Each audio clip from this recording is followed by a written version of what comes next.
Ayun guys, so dito na tayo sa ATC. So ito si VF3. So ito guys yung kukunin natin. So yung kukunin natin guys. Titanium. Titanium wood. Then Sapphire glass. Ayos. Then ECG.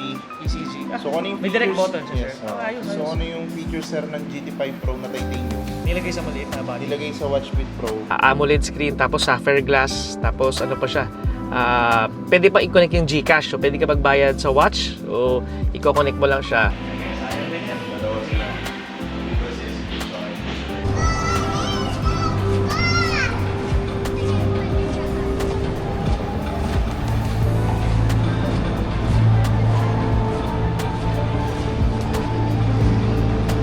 Ayun guys, so good morning. Papunta tayo ngayon sa Parañaque. So guys, tatlo yung events natin ngayon. Isa sa CPK, California Pizza Kitchen sa Eastwood. Isa naman sa ATC. Pangatlo naman yung sa Parañaque na debut siya. Ayan, so yun guys, so tara, hinati ko na yung team dito kasi hindi talaga kaya. Ayun guys, good afternoon, samahan niyo ako. Guys, so papunta na tayo dun sa second location natin. Na-drop off na natin yung team member natin si Adrian dun sa first natin sa Village Sports Center sa Parañaque. Yung third event naman natin, ongoing naman siya ngayon, yung California Pizza Kitchen. So yun guys, so nagasabay-sabay lang naman ngayon to araw na to. Hindi naman laging ganito. So yun guys, so tara, samahan nyo ako. Puntahan natin sa ATC naman yung second shoot natin. Yun guys, tara, good afternoon. Ayan guys, so good afternoon. Dito tayo ngayon sa Service Road. So guys, ang battery percentage natin is 82%. So yun guys, umalis tayo sa bahay kanina with 100%. Nakapunta na tayo guys dun sa Village Sports sa may Parañaque. Nahatid na natin team member natin. Tapos ngayon, nakilang biyahe na rin tayo papunta sa sa ATC naman for our second venue. So 82% ng ating battery percentage. So ayun guys, so malapit na tayo dun sa second venue natin. Ayun guys, so tara, good afternoon, samahan nyo kami.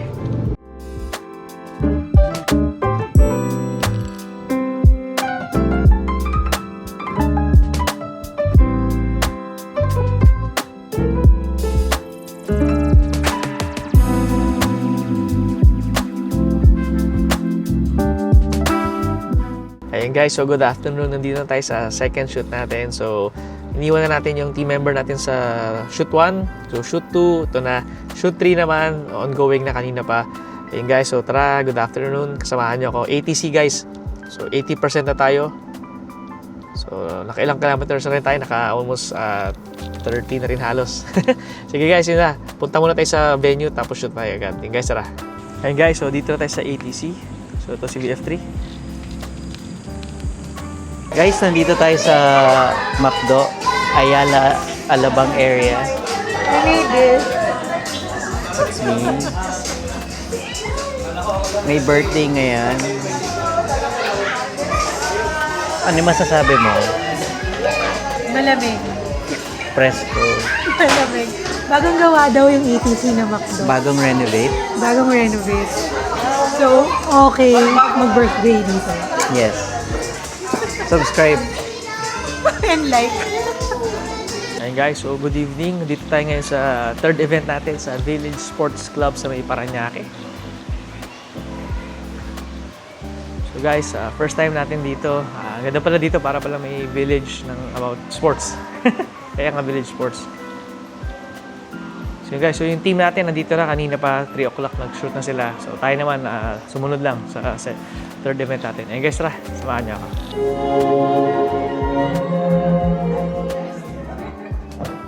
But I'm very, very happy we did meet. I didn't think. Always stay kind, strong, and true to yourself. Keep choosing your dreams and never forget how down you are. Wishing you a life full of happiness, success, and endless happiness. We are excited to see all the adventure.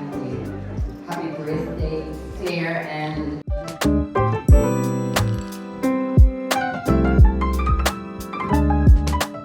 Sige, go. Up, tingin lang po dito lahat. Everybody, look here. Hey guys, so pabalik na kami. Trabaho muna. Ayun guys, so good evening. Natapos na natin yung shoot natin. So 3 of 3 tayo today. Grabe, so successful lahat. Natapos lahat and sobrang nagustuhan ng client yung STE natin itong sa debut. So yun guys, pahinga muna tayo sandali. Charge muna natin si VF3 kasi bukas, dalawang shoot naman tayo. Pero hindi naman tayo ganun kapagod bukas. So yun guys, pahinga muna natin, charge muna natin si VF3. Yun guys, tara, samahan niyo ako.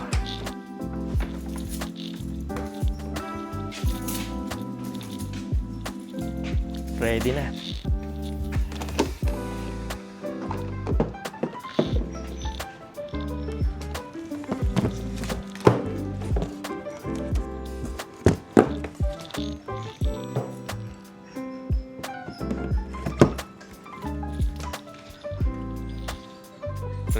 Ready. So, after a few seconds, may magla-lock dito. Tapos pagka-lock niya, iingay na yung motor nitong charger natin. Parang blower siya. Ayan guys, narinig niya.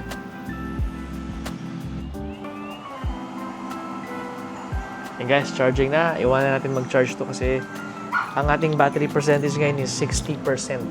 Ano ba? 60% guys. So, sobrang haba na ng biyahe natin. Almost, na tayo? Almost 100 kilometers na rin yun. Grabe. What a day. Sobrang pagod na. Ayan guys, so tara. Pahinga muna tayo. Iwan natin mag-charge si VF3 muna, then pahinga muna. Ayun guys, salamat. Sa next day ulit. The next day. Ayun guys, so good afternoon. So yun guys, grabe. Itong buong weekend natin, nakailang shoot tayo. Yung shoot natin na Sunday na dalawang shoot, hindi ko na na-videohan sa sobrang pagod na rin. So yun guys, Monday ngayon, papunta tayo ngayon sa Robinsons Magnolia. Mag-pre-order ng bagong Huawei Watch. Magda-down payment tayo ngayon sa Huawei Watch Fit 4 Pro. So papunta tayo ngayon sa Robinsons Magnolia. Tapos iti-trade in pa natin yung Watch Fit 3 natin na nabili natin last year. So ano siya, hindi ko lang alam kung magkano magiging value niya. Ayun guys, so papunta tayo ngayon sa Robinsons Magnolia. Trade in natin yung luma. Tapos pre-order siya, so darating daw siya May 22 or May 23 ata yun. So yung kausap natin doon si Sir Chris. Siya yung agent na kausap natin. So yun guys, tara. Punta tayo Robinsons Magnolia, samahan niyo ako. Ayun guys, so dumaan lang tayo sa CleanFix. So may dineliver lang tayong mga gamit. Ayun guys, papunta tayo ngayon sa Robinsons Magnolia. Baka nagtataka kayo kung bakit Huawei ang gamit nating relo. So nagsimula tayo sa Huawei GT4 Pro. So nagustuhan natin yung watch na yon. Sobrang tagal ng battery life niya. Maganda yung screen, sobrang linaw, tapos alax din ng ano niya pagka nag-alarm kasi ako sa watch para tuwing panggising sa akin sa umaga. Sobrang sobrang ganda.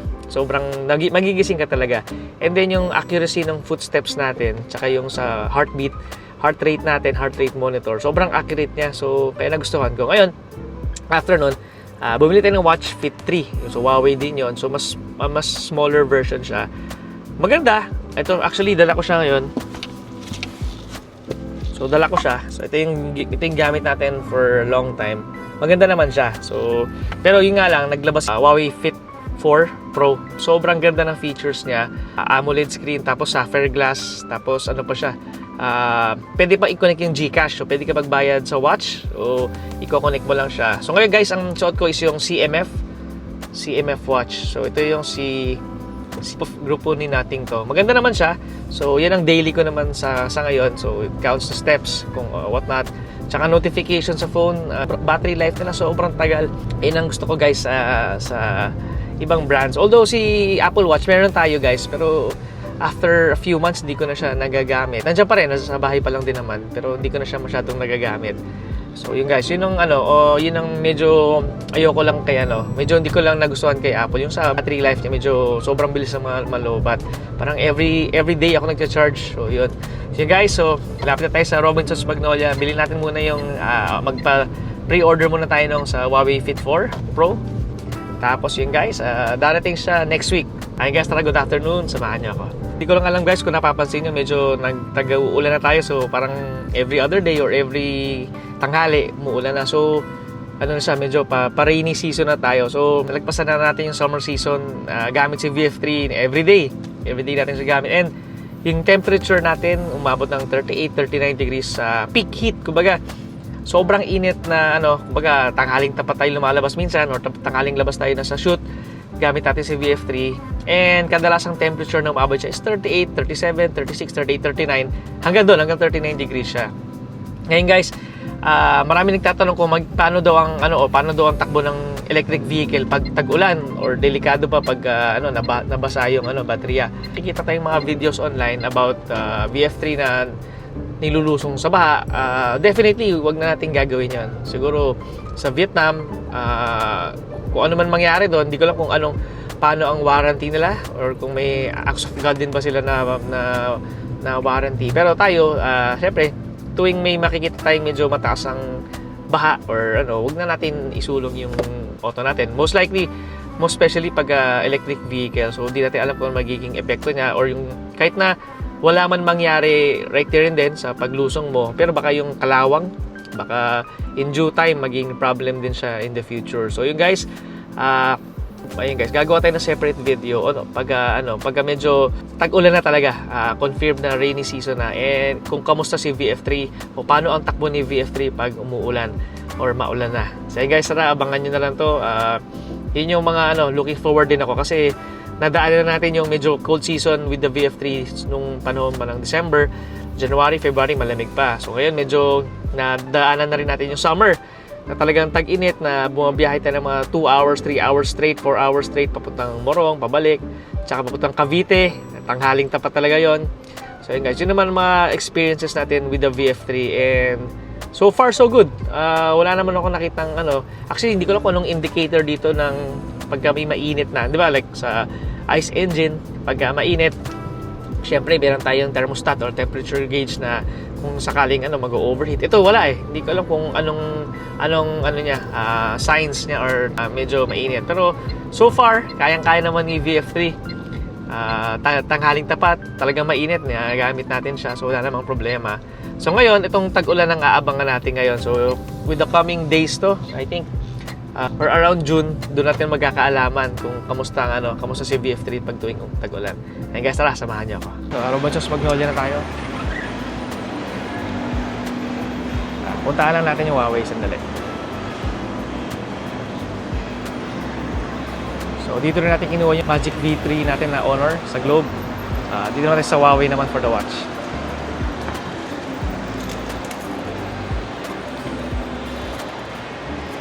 Sir! Kamusta kuya? So sir? Kasama mo yan, sir. Yung Oh, fitting. yes sir. Try ko muna i-appraise, sir. Sige sir. Hindi, kahit ito lang, sir. Hindi makakable. So guys, i-appraise yung natin. Fit 3.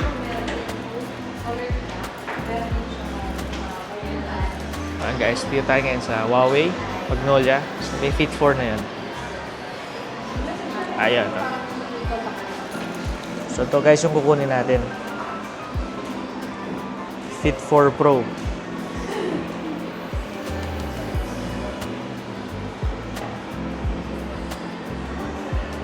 So guys, may GCash siya.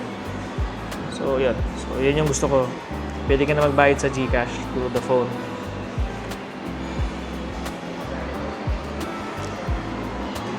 So guys, pinilitin natin yung Fit 3 natin. Ang naging value niya is around 3,300 or 3,200. So maminus siya dun sa total ni Fit 4 Pro.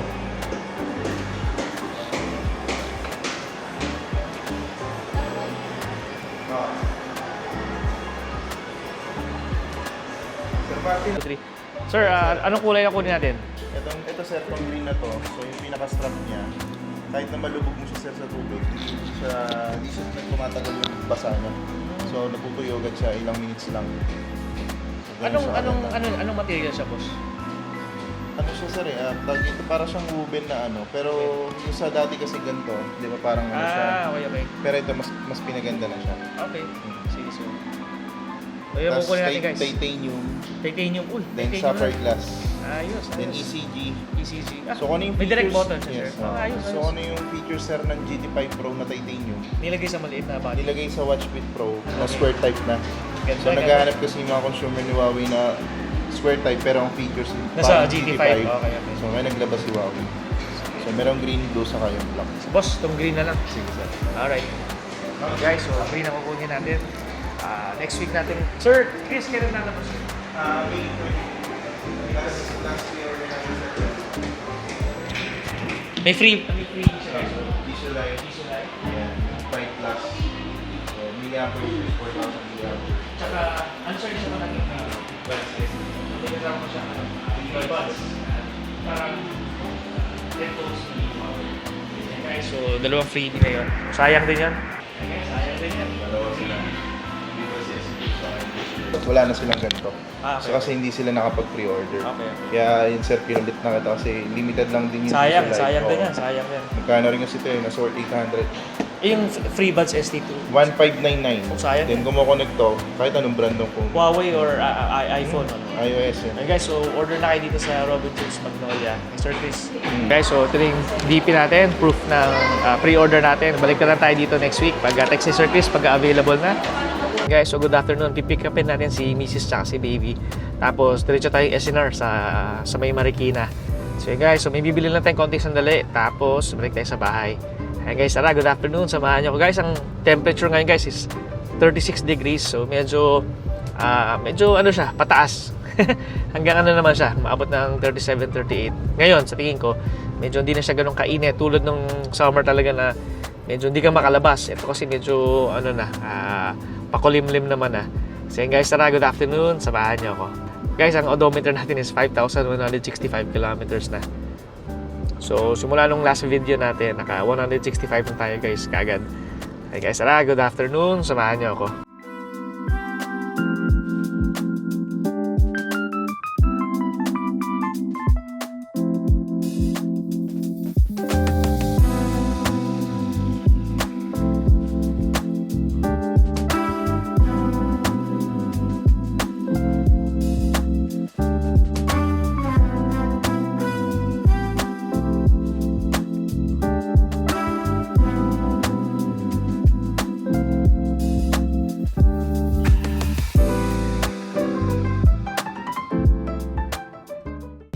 Guys, so punong-puno si BF3.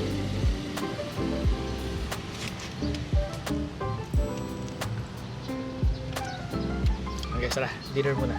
Ayun guys, so good morning. Papunta ngayon sa Mall of Asia. So meron tayong dalawang errands lang na kailangan gawin. So MOA, tapos after ng MOA, didiretso tayo sa Makati. May isa pa ulit. So medyo magkasabay-sabay pero pinagsabay na natin kasi medyo magkalapit lang naman sila.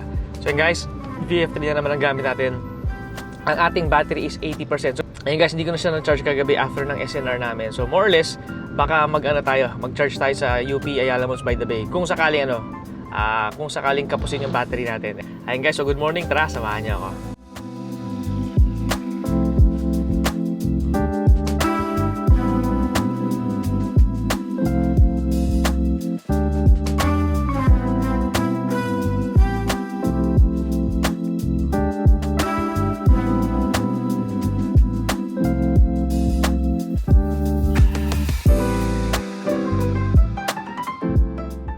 Ayan guys, so umalis tayo guys sa bahay ng 80%.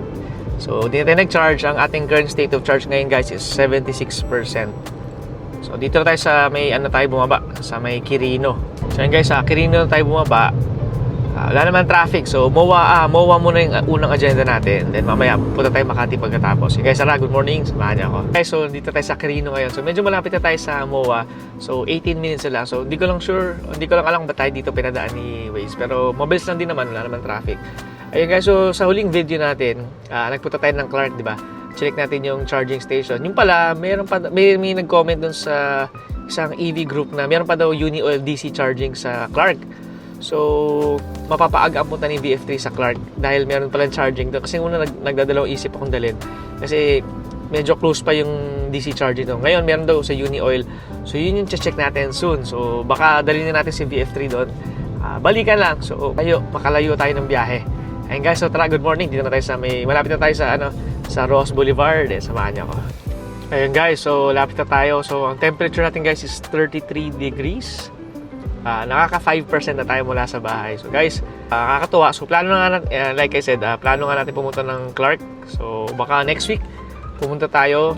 I-confirm na natin dun sa Uni-Oil pati dun sa isang charger kung operational na yung DC charger nila na fast charge. So yun guys, tara, good morning. Samahan nyo ako. Mainit, sobrang init ngayon. So 33 degrees yung sa VF3 mismo and 5% ang ating battery. So 5% lang nabawas, so not bad. So guys, so malapit na tayo. Then after nitong MOA, takbo tayo ng Makati naman. And guys, tara, good morning.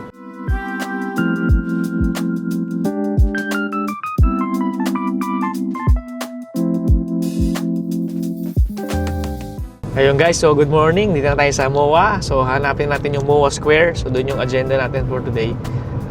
Madalas tayo pupunta ng MOA pero hindi ko alam na may MOA Square pala. So yan, hanapin natin sandali.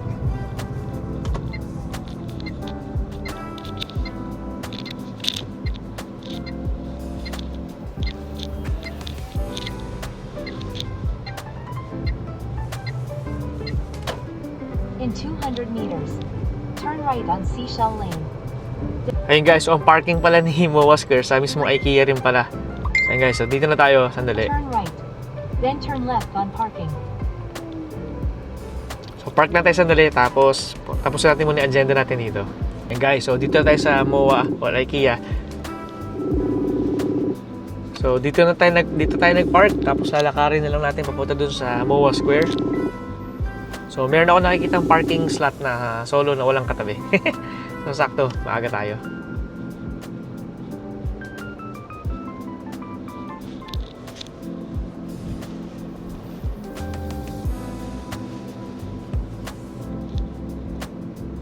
Ayun guys, to.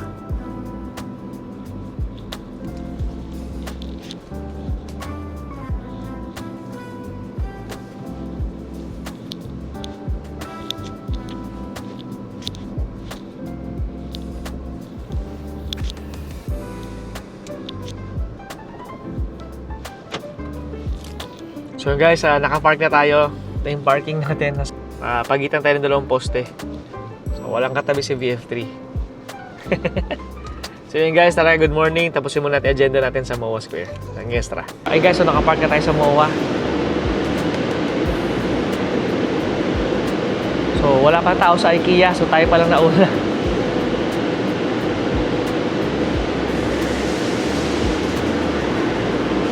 So dito tayo nag-park.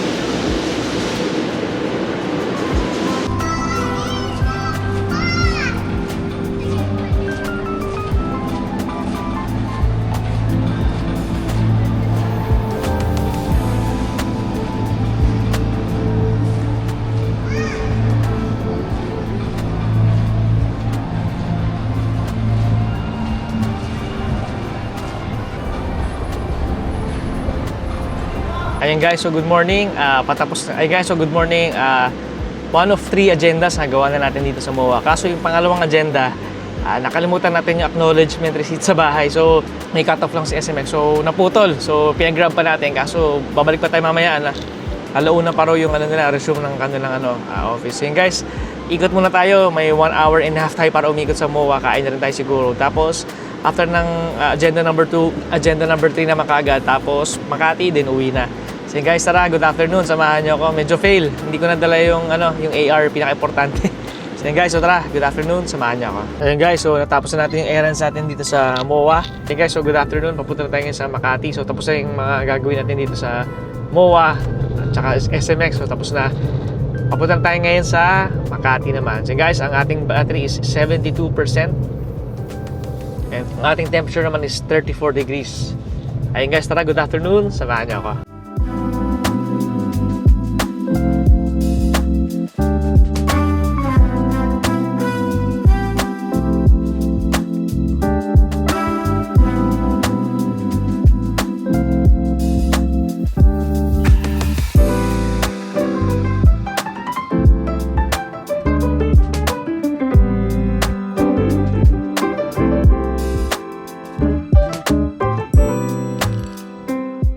So guys, so malapit na tayo sa bahay. Pag uwi sa bahay, trabaho na ulit tayo.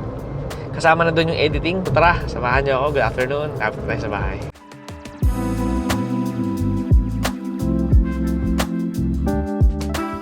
Ayun guys, so good afternoon. Kauuwi lang natin. Ang ating battery state of charge is 56%. So actually guys, medyo nakarating tayo ng bahay with 60% eh. Kaso pag gawin ng bahay, medyo nakatulog ako. So medyo nakatulog tayo around 40 minutes din yun. So nabawasan siya around 4%. 3 to 4% yung nabawas niya. So guys, charge muna natin si VF3. Tapos try natin palinis yung auto bukas kung may oras pa, tapos pakabitan natin yung decal nating bago. So guys, good afternoon. Salamat. Sa susunod na video ulit. Salamat.